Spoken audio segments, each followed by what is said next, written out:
Before we start, please make sure to like, subscribe, and share this video with your friends and family. Also, can you please tell me from where and what time you're watching? Thanks. My name is Father Daniel, and the night I'm about to tell you about was one that forever altered how I perceived the world around me. It was a few years ago when I was asked to oversee an exhumation in a forgotten cemetery nestled in the outskirts of an old town. This place was full of history, with weathered tombstones marking the resting places of countless souls. But there was one grave in particular that held an immense weight, one that I couldn't have anticipated.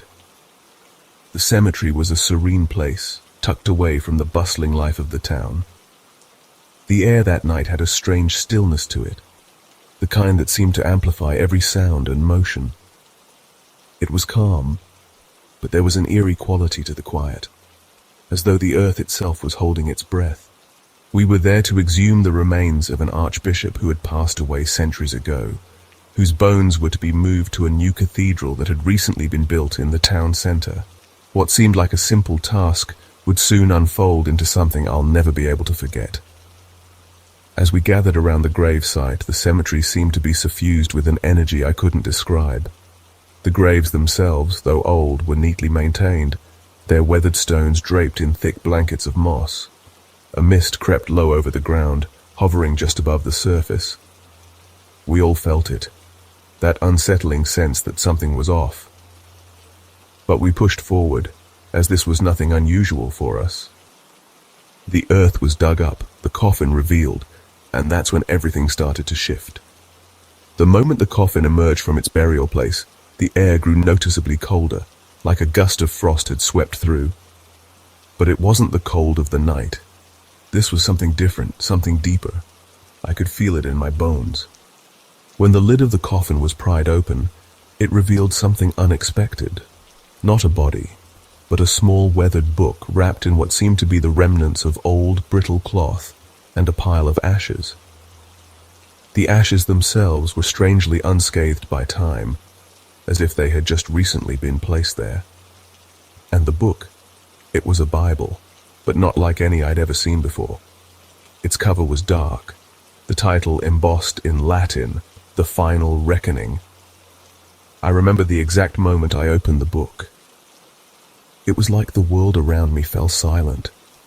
The words within were stained in crimson, as though they had been soaked in blood, and I could feel an overwhelming presence weighing down on me. Before I could say a word, whispers began.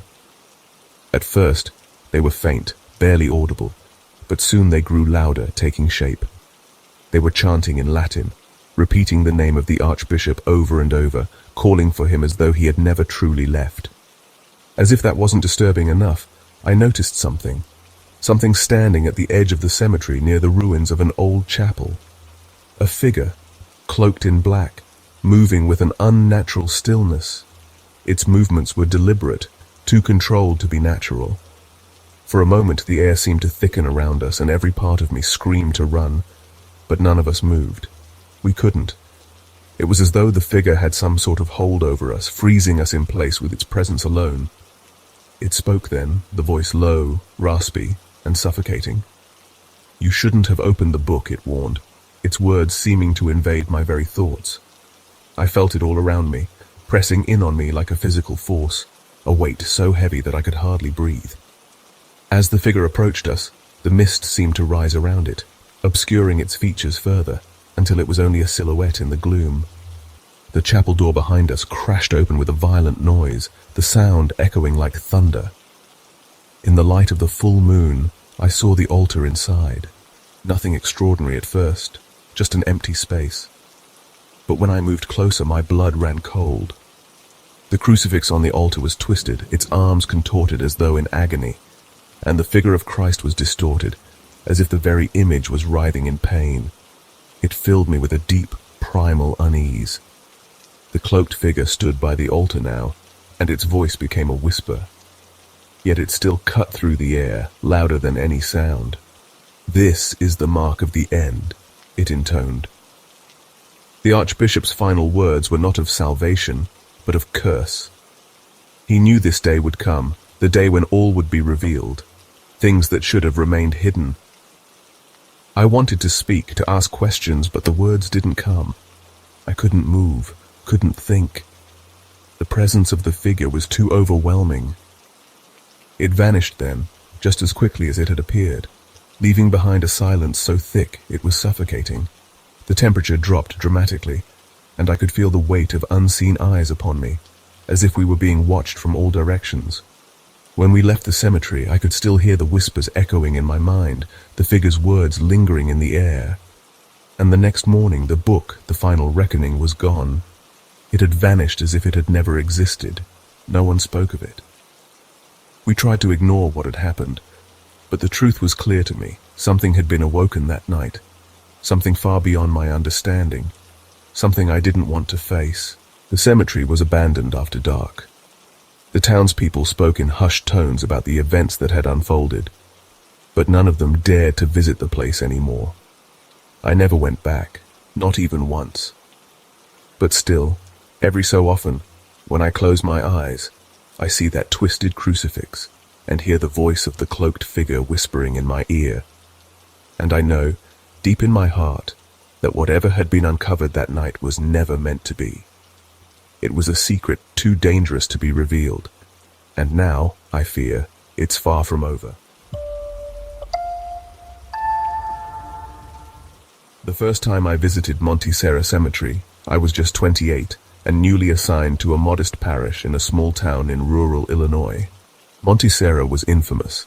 Its legends whispered in coffee shops and passed down during late-night bonfires. People spoke of strange Latin chants drifting from the oldest graves, but I dismissed them as folklore. After all, I had chosen faith as my anchor, not fear.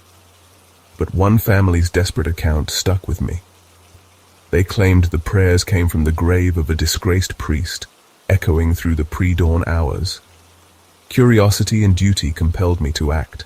It was late October, and the golden hues of autumn had faded into the stark grays of approaching winter.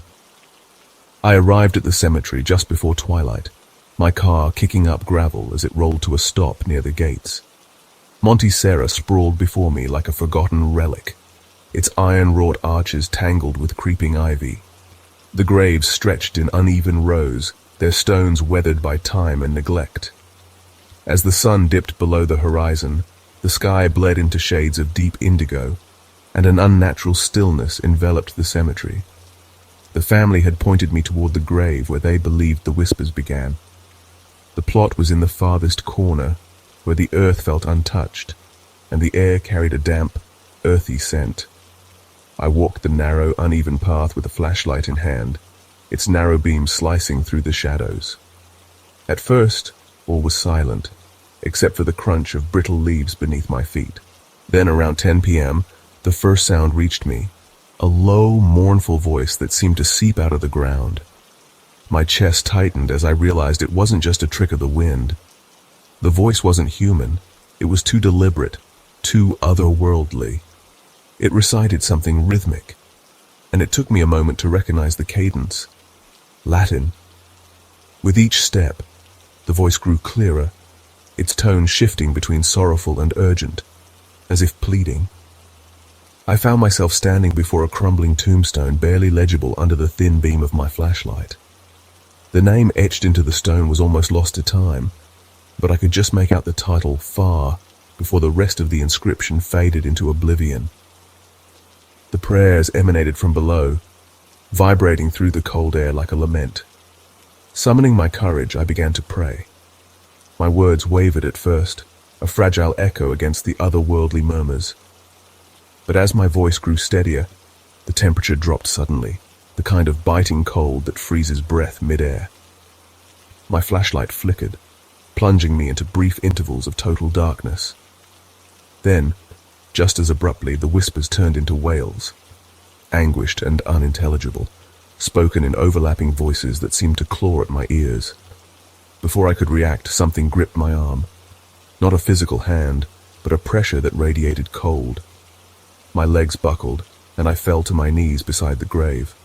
I opened my eyes, and that's when I saw it, a translucent figure, faintly glowing in the moonlight. It was a man, kneeling, his hands clasped in fervent prayer. His face was gaunt, his eyes hollow but filled with a sorrow so profound it felt suffocating. "Who are you?" I managed to whisper, though my voice betrayed my terror. The figure didn't answer. Instead, it raised a trembling hand and pointed beside the grave.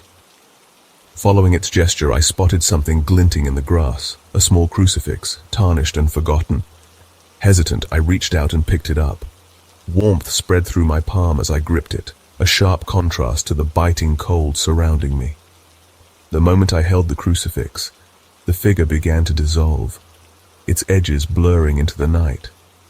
The wailing stopped, replaced by a stillness so profound it felt like the earth itself was holding its breath. My flashlight flickered back to life and the oppressive cold lifted. The cemetery fell silent once more, as if nothing had ever disturbed it. The next day, I visited the town archives, desperate to make sense of what I had experienced. I learned that the grave belonged to Father Benedict Marlowe, a priest who had died during the Great Depression. He had been accused of heresy by the church under questionable circumstances, and buried in disgrace without last rites. His life had ended in torment, his faith tarnished by accusations he couldn't refute. Since that night, the haunting whispers have ceased, and Monte Serra Cemetery has returned to its eerie but quiet normalcy. I carry that tarnished crucifix with me to this day. It serves as both a reminder and a promise. A reminder of the things I cannot explain, and a promise to honor the forgotten, no matter how their stories end. It was during my brief stay in the coastal town of Ashford, known for its foggy mornings and timeless charm, that I encountered something I will never forget. I wasn't a man of grand faith back then, merely a traveling historian visiting to study the local archives. People spoke of Ashford's Cathedral Cemetery, a sprawling resting place that had long since fused with the surrounding forest, its graves hidden under creeping vines and misty tendrils of fog. But the tales, those were what drew me in. Whispers of voices, fleeting figures, and a sadness that seemed to seep from the ground itself. The locals warned me to stay away after dark. "It's not a place for the living, then," one elderly woman told me at the inn, her gaze unwavering. But curiosity is a demanding companion, and I was young, eager to unearth forgotten histories. On my last evening in Ashford, I couldn't resist any longer. The thought of walking those ancient grounds where time seemed to stand still was too enticing. Armed with a journal, a flashlight, and a sense of daring that I might later call foolish, I set off just as the town's bells tolled 9. The cemetery gate was heavy with rust, groaning as I pushed it open, and the path ahead was barely visible in the dim light. Trees leaned over the stones like mourners, their branches reaching down as if to offer comfort. The air was heavy, thick, with a scent I couldn't place. Earthy, yes, but tinged with something sharp and metallic. I walked slowly, my footsteps muffled by moss and soft dirt. The deeper I ventured, the quieter the world became, until even my own breathing felt like an intrusion. Then I heard it. A murmur. Faint at first, like the wind threading through the leaves, but too deliberate, too rhythmic to be nature. I stopped, straining to listen, and the sound grew clearer, a voice, soft and mournful, speaking in a language I didn't understand. I spun my flashlight around, illuminating rows of worn headstones and statues, their features eroded into vague expressions. Nothing moved, but the voice continued. It wasn't my imagination. Someone, or something, was out there. I pressed on, drawn by a mix of dread and fascination. The voice grew louder, more distinct. Latin. I couldn't decipher all the words, but fragments clung to my mind. Miserere nobis, libera nos. The plea was unmistakable, though the tone carried a weight of resignation, as though whoever spoke had little hope of being heard. I reached a clearing where a crumbling mausoleum stood, its roof partially collapsed, vines snaking through its stonework. The voice seemed to emanate from here, faint echoes reverberating off the walls. "Who's there?" I called, my voice trembling. Silence followed, thick and oppressive, before the air grew colder, bone-deep and unnatural. My flashlight flickered, the beam wavering as shadows deepened around me. A figure emerged. At first, I thought it was a trick of the light, but as it moved closer, the details solidified. A man, tall and regal, dressed in an antiquated coat with frayed edges. His face was pale, his features sharp and etched with despair. His eyes, hollow and yet piercing, met mine. He raised a hand, and for a moment I thought he might speak, but instead he pointed toward a grave near the mausoleum. I hesitated. Every instinct screamed for me to run, to leave this cursed place behind. But something in his gaze held me there. Slowly, I approached the grave he had indicated. The headstone was worn, the inscription barely legible under centuries of erosion. I crouched down, brushing away moss with trembling hands, until the name became clear. Father Dorian Lathe. A chill ran through me as I remembered a name I'd come across in the town archives. A priest accused of blasphemy and exiled by the church. He had died in obscurity, his burial unmarked by the rites he had once devoted his life to. The air seemed to hum with energy, the ground beneath me vibrating faintly. I knelt and began to whisper a prayer, though I wasn't particularly religious. It felt like the right thing to do. As I spoke, the cold receded, and a strange warmth enveloped me. The voice that had haunted me all evening faded, replaced by a profound stillness. When I opened my eyes, the figure was gone. Only the grave remained, bathed in the pale light of my faltering flashlight. I stayed until the first rays of dawn broke through the trees, unsure of what I had just experienced, but knowing it had changed me. I returned to the town and shared my story with a local clergyman. He arranged for a proper mass to be held in Father Lathe's name. The following evening, the cemetery was silent, its restless energy stilled. I've visited many places since then, seen relics and ruins steeped in history, but nothing has stayed with me like that night in Ashford. I still hear the whispers sometimes, in the quietest moments, as though the voices are reminding me of the souls we leave behind, their stories waiting to be heard. It was a chilly November evening when I first heard the whispers about Glorious Hill Cemetery. Savannah had no shortage of ghost stories, but the tales about this place were different. They weren't just about fleeting shadows or strange noises. People spoke of a ghostly procession that marched through the cemetery's oldest section at midnight. It wasn't a story for the faint-hearted, and yet, I couldn't shake the feeling that I had to see it for myself. I arrived just before 11 p.m., clutching a flashlight that felt absurdly small against the vast, looming darkness. The cemetery gates creaked as I pushed them open, the sound slicing through the silence like a warning. The air was damp, and a dense fog curled around the tombstones, transforming them into ghostly shapes. Every step I took seemed magnified in the quiet, the crunch of gravel beneath my boots echoing as if the earth itself was protesting my intrusion.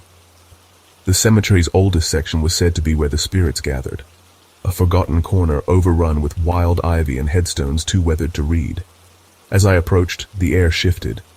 It wasn't just colder, it was heavier, as if something unseen pressed down on me. My breath came out in misty puffs, and a faint scent of wilted flowers mingled with something sharper, almost metallic. At first there was nothing but the sound of my own breathing. Then I heard it, a murmur so soft I thought it was my imagination. But as I strained to listen, the sound grew clearer. It wasn't random noise, it was voices. Dozens of them, whispering in unison, their words indistinct but rhythmic, like a prayer. My heart raced as I turned toward the sound, which seemed to come from the direction of an overgrown path leading to a dilapidated chapel. I hesitated, but curiosity, and something deeper, an almost magnetic pull, urged me forward. The path was narrow, lined with ancient oaks whose twisted branches formed a canopy above me. The murmurs grew louder with each step, and soon I saw it, a flickering light, faint and golden, dancing in the distance. My flashlight flickered and died, as if overwhelmed by the presence of something far older and more powerful. Then the lights multiplied. One by one they appeared, forming a line that snaked through the darkness. by their glow, I saw them, figures moving in eerie unison. Their faces were obscured, swallowed by shadows, but their clothing was unmistakably old-fashioned, like something out of a century-old portrait. My pulse quickened as I took in the scene. The silent march of these spectral beings, their candlelit procession weaving through the graves. At the head of the procession was a woman draped in black, her face hidden by a veil. She moved with a grace that seemed both elegant and tragic. When she stopped and turned toward me, I froze. I couldn't see her eyes, but I felt her gaze, sharp and unrelenting. "Help us," her voice whispered. Not aloud, but in my mind, as clear as if she'd spoken directly into my ear. Her words echoed, filling my head until I could think of nothing else. The moment she spoke, the candles flickered out all at once, plunging the cemetery into darkness. The procession was gone, leaving only an oppressive silence that wrapped around me like a shroud. I don't know how I found the courage to move, but somehow, I stumbled toward the chapel. Its door hung crookedly on rusted hinges, and the inside was a ruin of broken pews and crumbling stone. At the center of the room lay a wooden cross, split clean in half. Around it were scattered fragments of offerings, coins, wilted flowers, a child's toy. The air inside was suffocating, thick with the weight of untold sorrow. Next day I delved into the cemetery's history, desperate to make sense of what I'd seen. I learned that during a devastating epidemic centuries ago, the victims had been buried in a mass grave here, their funerals rushed and incomplete. It was said that their souls remained restless, bound to the place where they had been denied dignity in death. I couldn't ignore what I'd experienced. With the help of a local priest, I organized a special mass to bless the graves and offer prayers for the departed. As we stood among the headstones, the air felt lighter, as if a burden had been lifted. Since that night, no one has reported seeing the ghostly procession again. But I still think about that woman in black, her veiled face and piercing presence. Did I truly help them find peace? Or was I merely a pawn in a story far older than I can comprehend? Sometimes in the stillness of the night, I think I hear her voice, soft and insistent. "Help us." And I wonder if she ever really left. The cemetery had always been a source of hushed rumors in our small town. Nestled in a secluded corner of the Adirondacks, it felt like St. Eliza's Cemetery belonged to a different era entirely.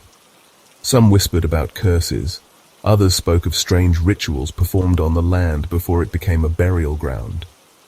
I never put much stock in such stories, until the night I decided to see it for myself. It was a chilly October evening, and the air carried the kind of stillness that made every small sound feel amplified. I arrived at the cemetery just before midnight. The wrought iron gates stood partially open as if beckoning me. Their rusted hinges groaned as I nudged them further, a sound so sharp it seemed to cut through the quiet like a warning. Armed with nothing but my flashlight and a family heirloom crucifix, I stepped inside. The path through the cemetery was uneven, covered with cracked stones and creeping moss. Tombstones tilted at odd angles, many worn smooth by decades of wind and rain. My footsteps crunched softly on the gravel, but with every step forward, a growing sense of unease wrapped around me. It wasn't just the eerie quiet. It was the undeniable feeling that someone or something was watching. I reached the farthest section of the grounds, the part locals called the Forgotten Row. It was overgrown with tangled weeds and brambles, as though even nature had decided to reclaim this stretch of land. My flashlight flickered slightly as I scanned the area. That's when I heard it, the unmistakable crack of a twig breaking underfoot. I froze, aiming my beam in every direction. There was nothing but tombstones and swaying branches. I convinced myself it was a deer, or maybe the wind. But then it came again, closer this time. My pulse quickened as I caught sight of a shadow slipping between the graves. At first I thought it might be a trick of the light, but the figure was too defined, too deliberate in its movements. What unsettled me most was how it didn't react to the beam of my flashlight.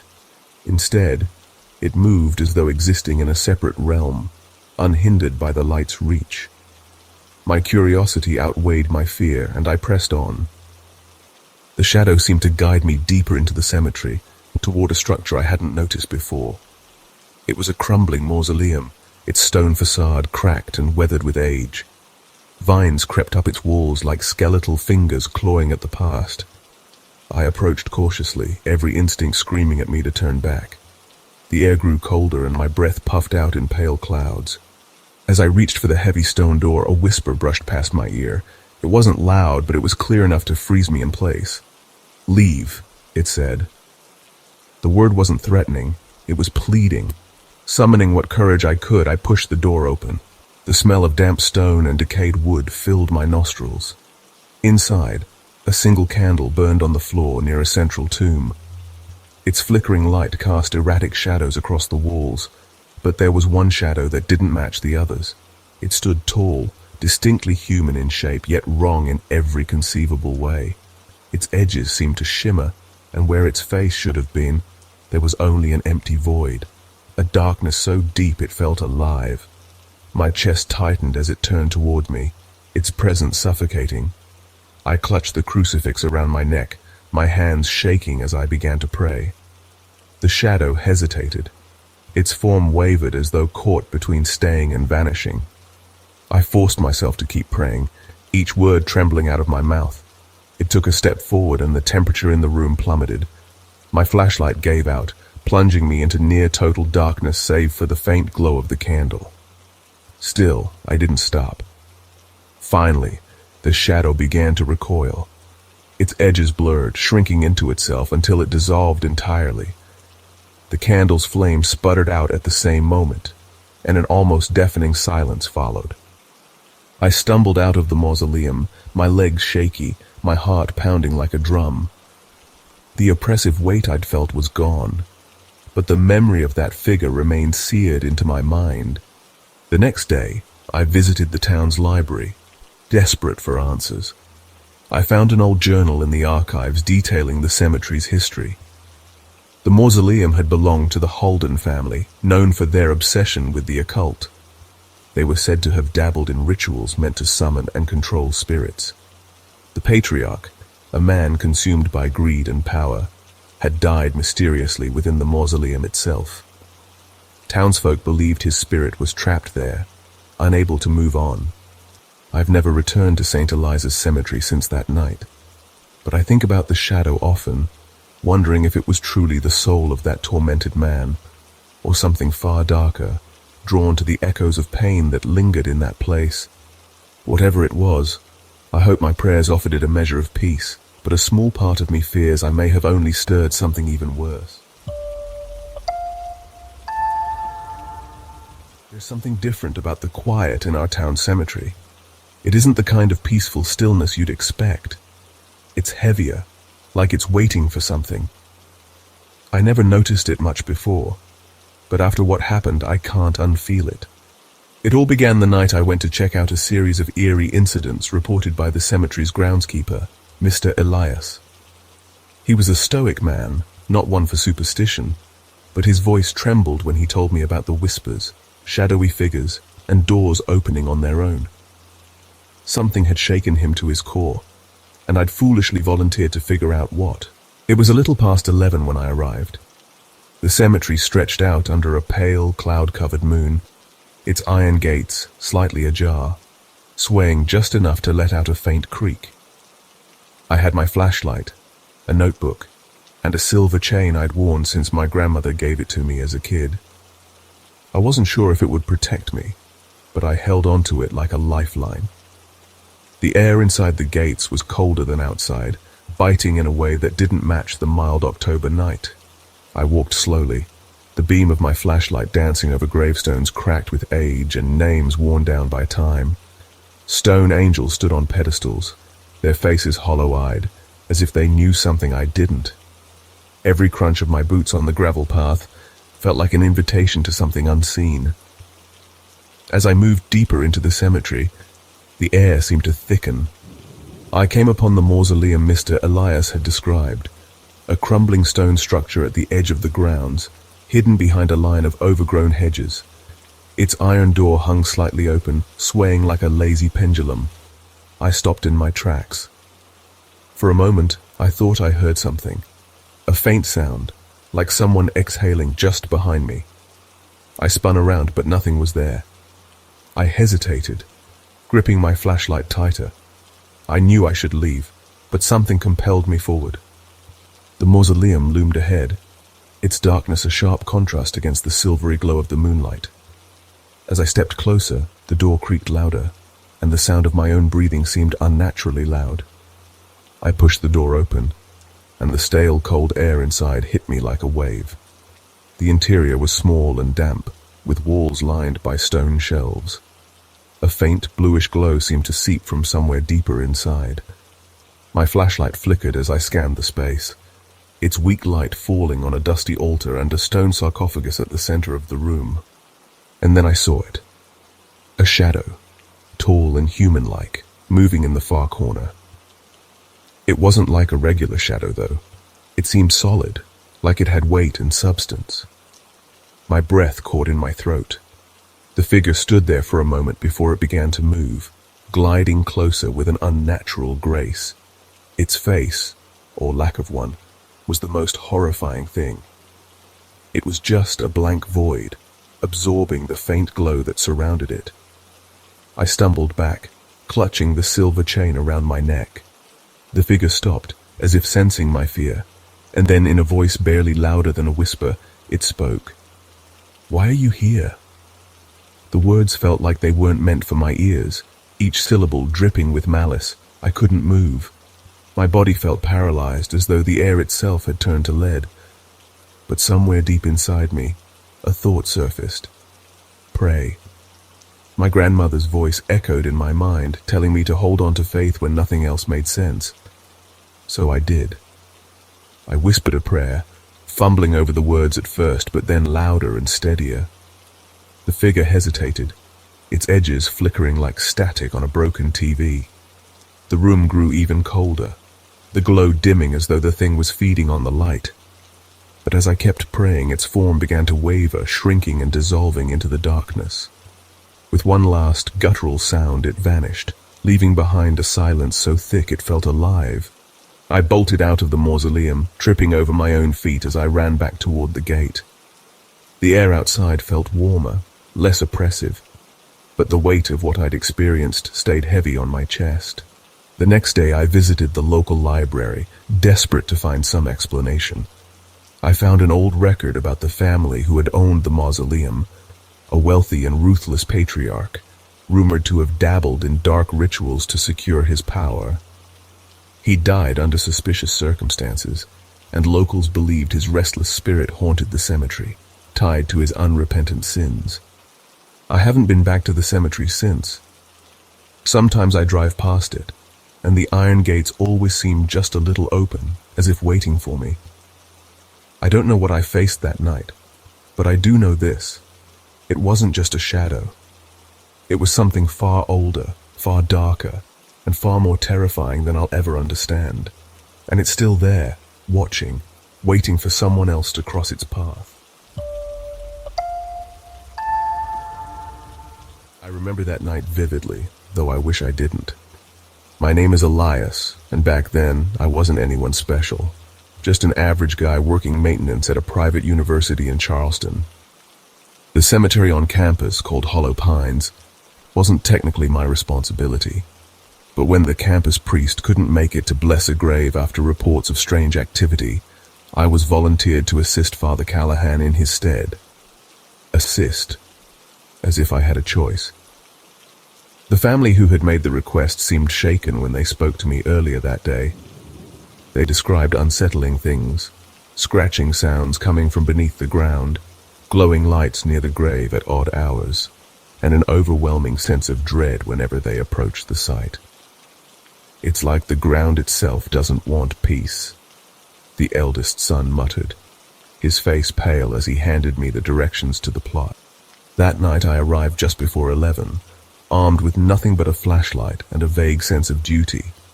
The cemetery was nestled in a quiet, tree-lined corner of the campus, far from the dorms and lecture halls. By day it had an air of solemnity, But at night, under the weight of the heavy, unseasonably warm mist that hung low over the ground, it felt like something alive, something waiting. Father Callahan was already there, standing by the entrance with his prayer book and a weathered crucifix.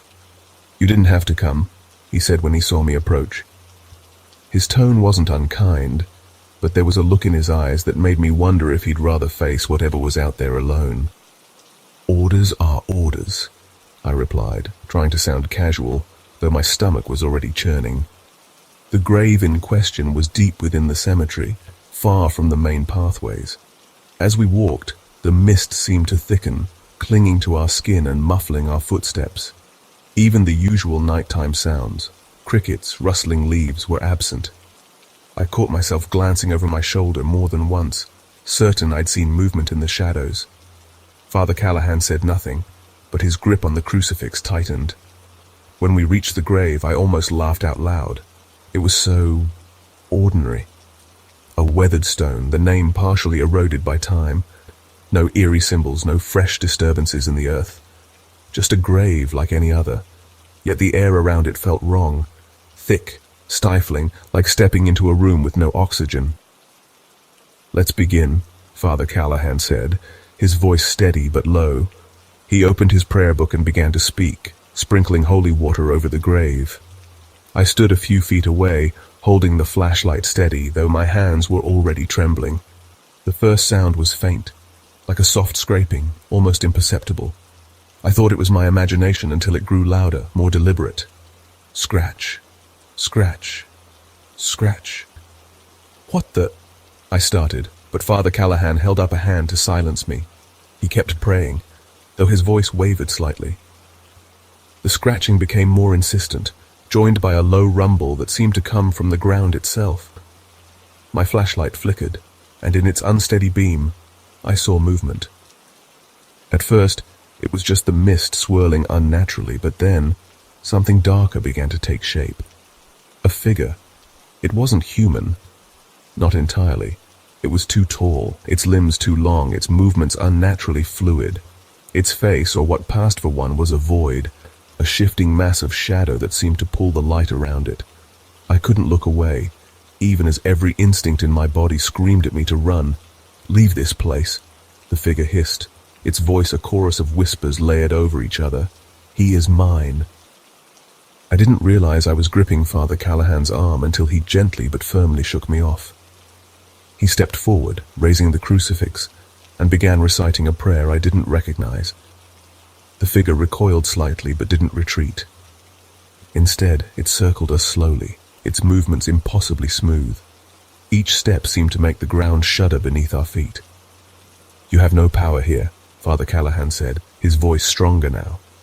The figure stopped and turned to him fully, its void-like face focusing on him, or perhaps through him. "Do you think your words can save him?"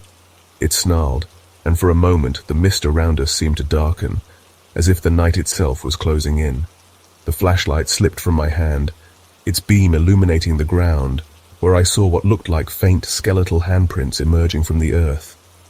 I grabbed Father Callahan's arm again, my voice barely above a whisper.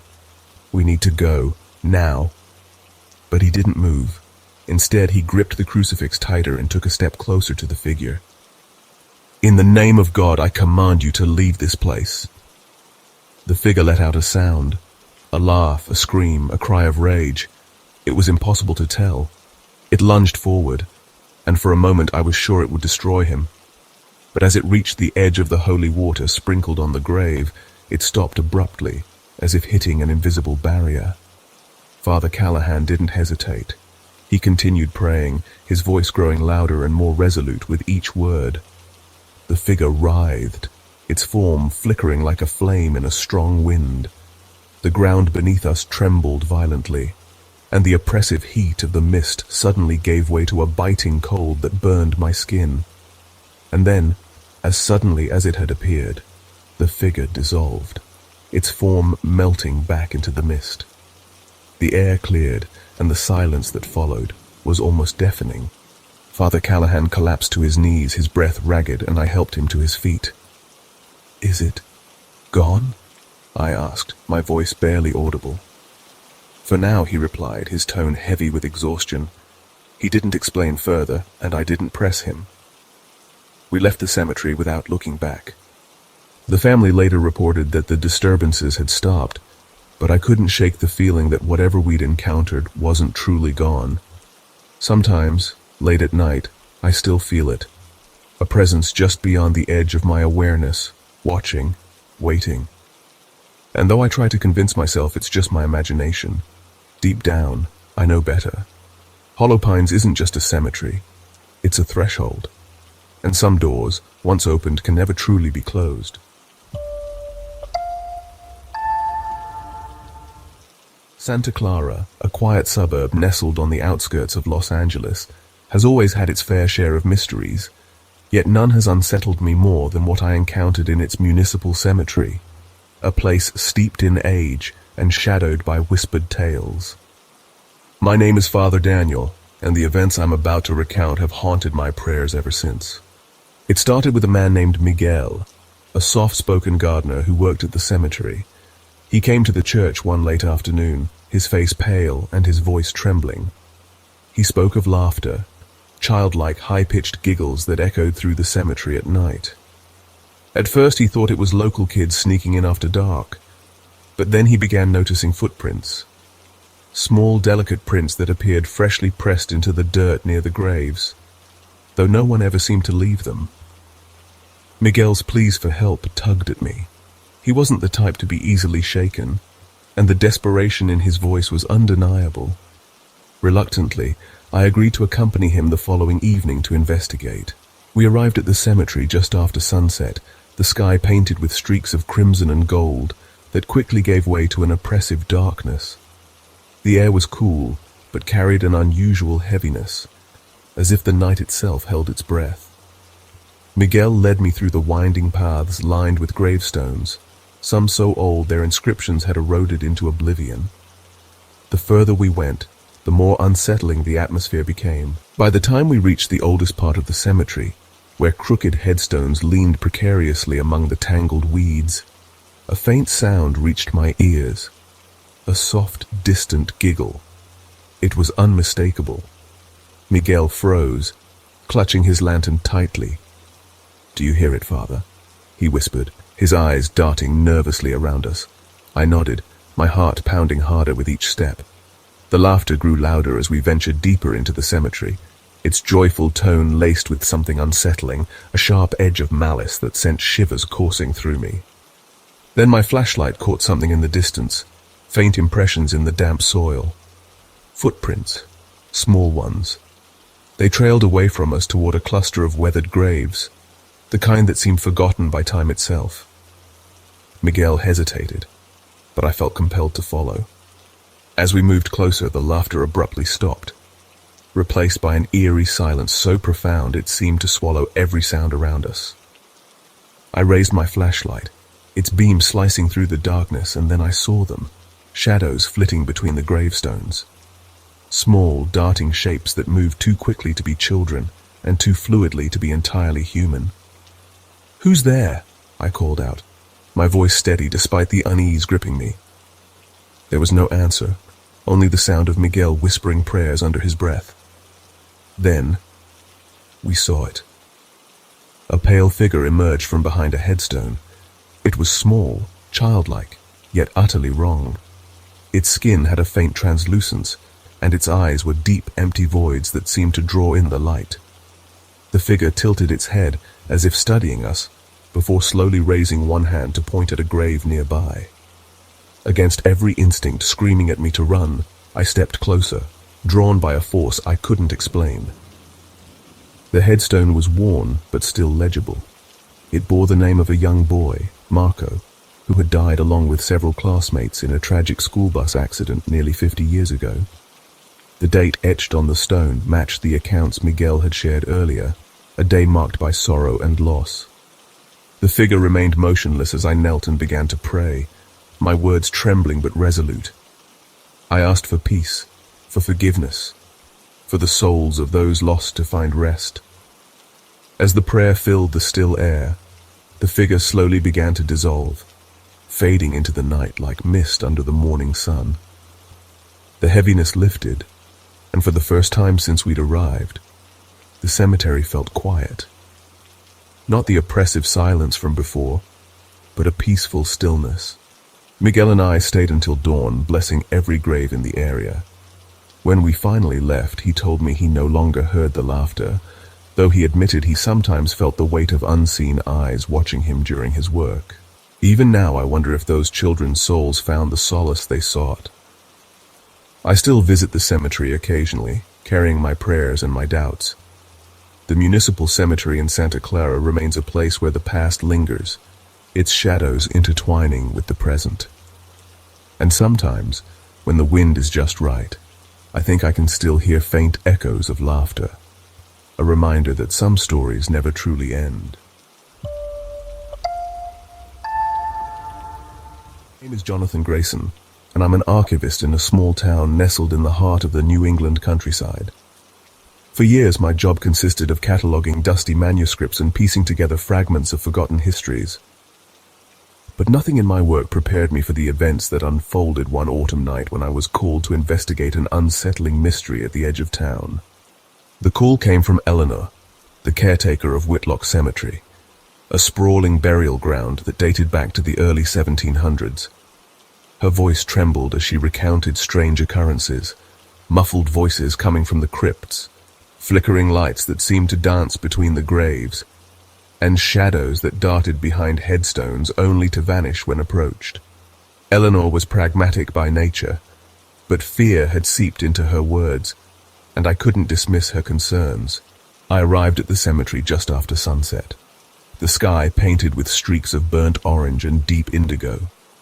The air carried the crisp bite of fall, mingled with the faint scent of decaying leaves. Eleanor greeted me at the gate, her eyes wide and weary, and introduced me to a local historian named Greta, who had insisted on joining us.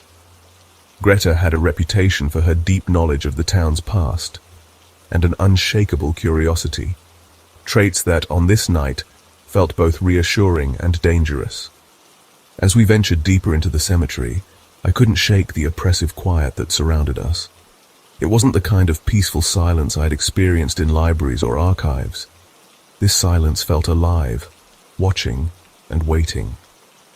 The ancient headstones, some leaning precariously, seemed like sentinels guarding secrets long buried. We made our way to the oldest section of the cemetery, where Eleanor claimed the disturbances were most frequent. The moon cast its pale light over the weathered mausoleums, their facades cracked and overrun with ivy.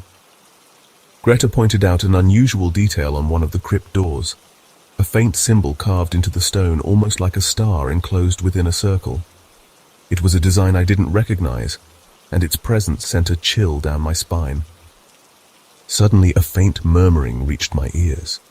It was so soft at first, I thought it might have been the wind rustling through the trees. But as we approached the source, the voices grew clearer, distinct. It sounded like a conversation, multiple people speaking in hushed, urgent tones. Yet there was no one in sight. Greta and Eleanor exchanged nervous glances, and I could see the question in their eyes mirrored in my own. Who or what was speaking?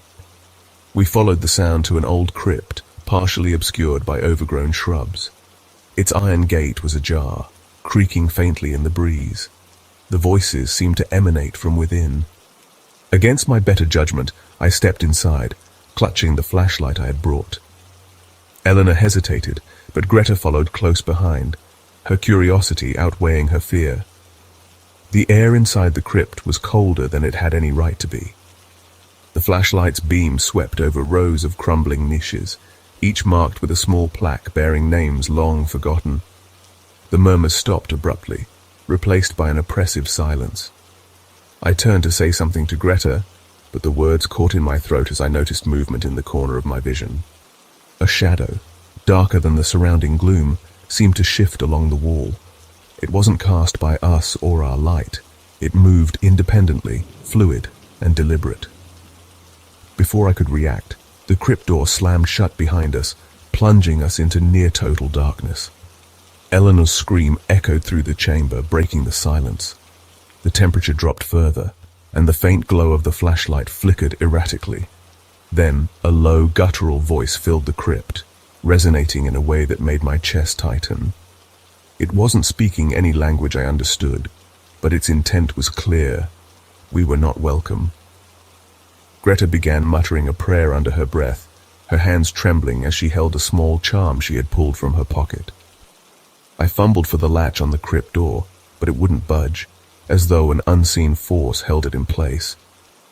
The voice grew louder, more insistent, and the shadows began to coalesce, forming vague humanoid shapes that seemed to writhe and pulse with malice. Desperation took hold. I reached into my bag and retrieved a small notebook where I had transcribed a blessing from a centuries-old manuscript. With trembling hands, I began to read aloud, my voice wavering but steadying with each word.